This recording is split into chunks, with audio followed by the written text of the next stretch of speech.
Hey, what's up? This is Coach Rahien, and today I want to talk about the power of truth. The reason I'm going to have this conversation is because there are so many people out here who are trying to achieve different things. For example, students who are in school who are trying to graduate, and that's on all levels, be it grade school, if you're working on your bachelor's, your master's, or your doctorate, or if you're in business and you're an entrepreneur, you're trying to make it. There are so many people who are trying to make it from the point that they are in to the next level for themselves. And it takes a longer time than what people originally planned for. And what I have noticed and what I've learned in my own journey is that the reason why it takes so long is because we spend so much of our time on distractions and so much of our time on the things that are not true. So the part of it that I'm focusing on not necessarily the distractions, but the truth. And so here we go. Let's begin, right? So let's say that you're working on your business and you're trying to grow it and it's not really getting any traction. And you're wondering, why is my business not growing? My question to you would first be, what do you really want? Emphasis on the word really, because what I see with working with some of my clients is that you think you want something, but you don't really want it. There's something else driving you. And sometimes the driving force is wanting to escape poverty. Sometimes the driving force is wanting to get rid of your 9-to-5. You don't want to work for anybody. Sometimes the driving force is just showing off. Like you want to portray an image for people so that you can feel better about yourself. It's like a lack of self-esteem. But the power in that entire thought process is that you're not living in your truth, like the honest truth about what you really want and what you are really willing to do about what you want. So you think, if you're working to build that business, but is really fueled by insecurity, you may start yourself working on a business that, number one, you're not really interested in. You're more interested in the money and not necessarily the business. And you also may be working in an area that you have not properly prepared to be in. In other words, you don't enjoy it. So you don't know the history of the business. You don't know how the business works. You're kind of looking at the internet and all of the advice that comes across about business or about whatever it is that you're into, and it's not working for you. Now, truth is, it takes time to really understand how much it really takes to be successful in a certain area, but there always are indicators, and the indicators are not external, they're internal. So when you're doing work that is worthy of who you are and what you really want to do, it feels different from work that is not really you. Like I had a conversation with someone who I had mentioned, I'm feeling really tired because my day starts at 3:00 in the morning. And this person was like, that's your choice. You get up at 3. So now you're going to be tired at this point. And I said, well, yeah, that's true. But I'm still tired, though, because I get up real early, to start my day. And she was like, well, you have to be here. And I'm like, well, why do I have to be here? I don't have to be here. The whole thing is a choice. So, when you think about your life and the decisions that you're making, your entire life is about choice, not just part of it. Some of us see, paying bills or the type of car that we live in type of car that we drive and the type of house that we live in. We see those things when it comes down to paying bills, like those are things that you have to do. And you don't. It's all a choice. It's all about choice. You don't have to drive the type of car that you drive, and you don't have to live in the type of house that you live in. So you have to, at some point, get honest with yourself and realize that you're making decisions that may be working against who you are naturally. And when you make decisions against who you are naturally, you're not being honest with yourself. So you get all the pain, of the pain and agony that comes along with making decisions that are against your true nature. And a lot of that comes from just following the crowd. We look at, social media, and we see what everybody else is doing, and we assume that that's our way. But social media is not going to tell you which way you should go. Social media is just a tool. You have to use it. You can find things on social media and on the internet that are totally aligned with who you are naturally. But equally, you can find things that are completely against who you are naturally. You are always in the driver's seat, and it is always your responsibility to be so honest with yourself that you don't make that kind of decision where you are just going along with the crowd, assuming that the crowd knows what's in the best interest for you.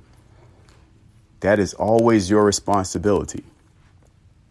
So the power of truth is that when you are honest with yourself and very clear about who you are, you can make decisions that are aligned with who you are and eliminate the things that are not aligned with who you are, thus reducing the amount of stress, the amount of pain, the agony that you feel when you fail at something and you don't know why you failed.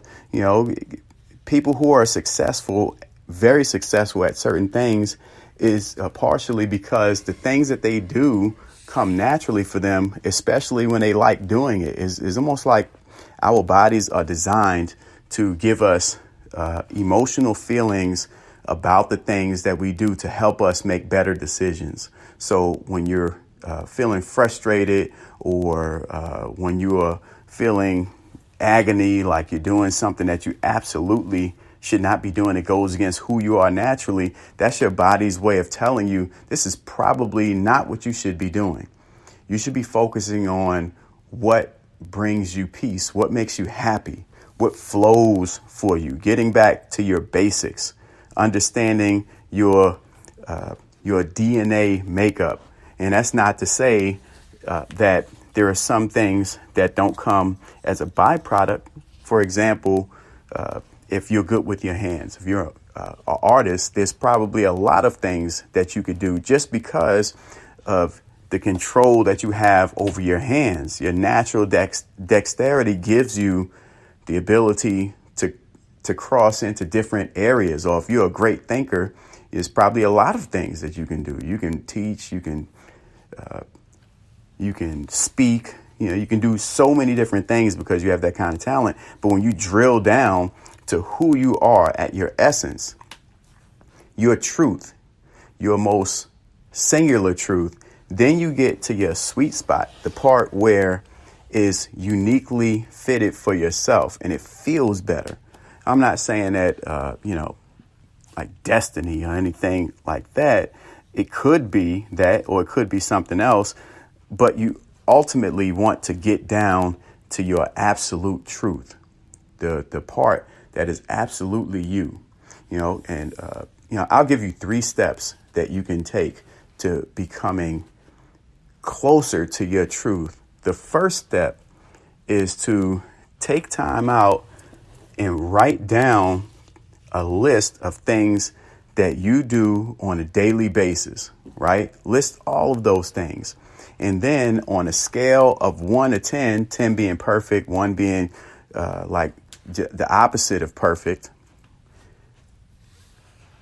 measure those things on importance. If it makes you feel good, then and it's really important to you, it's like a 10. And if it's not, then label it accordingly. After you create your list for a day, do the same thing for an entire week. Every single day, take time out to make that list. Now, that's putting in work, but is worth 1 week is worth the rest of your life. What you'll see at the end of the week is you'll have data that should give you a better idea of what your truth is versus what you've been doing.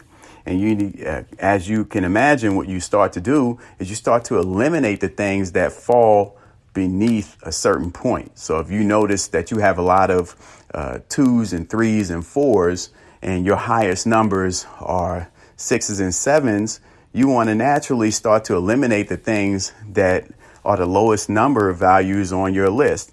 You want to get that list to where everything is a 7 or better. Everything is a 7 or better, because 7 is a very good place to be. Actually, 6 is a very good place to be. You know, it's not perfect, but it's certainly closer than a 2 or a 3. And you do that week after week until you are only doing things that make you happy. So that's one thing that you do. Number 2 is you want to remain consistent. You know, so many times when we find a good thing, we get off track and we start doing things that aren't good because we spend too much time focusing on what other people are doing and giving value to what other people say to us. We have to get in the business of judging the judger, the person who is judging what you are doing or giving you their opinion, and be subjective of their opinion and objective of ourselves. Because the only person, truthfully, that is qualified to render judgment on our lives is ourselves. You are the final judge. Nobody can tell you what's in your best interest or what you should be doing. That's your responsibility. There are certain things that we can do to help each other along, you know, like in this message that I'm sharing with you. If you'll notice, all of my messages are very subjective in nature. And I do that intentionally because I don't know you specifically. You have to honor the details of your life and do the things that are going to bring you the most happiness. This is your life, and nobody can take responsibility for the things that you want in your life. Even if they tried, they just couldn't. The heavy lifting is always done by the person in regards to their life. Even if you're raising kids, if you're a parent, and I come across parents all the time who want the very best for their kids, but at some point, you got to have the real conversation, which is your kids have to make decisions for themselves, because you can't be there 24 hours a day, 7 days a week. The only person that gets that kind of coverage is yourself. Other people, we're not tied together that way. So, when you're doing your thing with your kids, every step of the way, you have to be thinking, you know what, I have to raise them in such a way where they can take care of themselves. Otherwise, I'm not being clear about how this world operates. That's just a reality. That's not a slight or anything like that. It's just the truth. We want to be there. We love our kids, but we can't be there every second of the way. The only person that can get that is ourselves. So that's number 2. Number 3, the third thing that you can do to get at your truth is be a consistent learner of self. One thing that life has shown me throughout my years is that I'm always learning new things about myself. And, all of us are the same way. We are always learning new things about ourselves. There's no point in which you now know everything. Older people laugh at young people when they come to these miraculous conclusions about life, and where they kind of, peacock like they know everything. And the truth is, the older you get, the more you learn. Knowledge is infinite. It just does not end. And the older you get, the more you learn about yourself, until you reach a point where you realize that, it's not about reaching a perfect point where you know everything. It's more so about the evolution that takes place in your life, how you evolve, who you become as a result of your successes and failures is 100% the goal, not perfection. Every time someone thought something was perfect, someone comes along and does it just a little bit better, which blows that school of thought way out the water. There is no point where this is it. You have to completely wrap your mind around the fact that we live in a world that's designed for continuous learning, continuous evolution, continuous striving. And that is the end game. That is it. Wrap your mind around the fact that you will always be learning. And you'll find peace in that, especially if you can enjoy the process of learning. That's it, for me personally anyway. That's the money shot, the process of learning. Anyhow, this is Coach Rahien. Until next time, if you enjoyed this message, go ahead and hit that like button, hit that subscribe. What I try to do is put out positive content that helps people in hopes that we all can live a little bit better. Anyway, until next time, peace.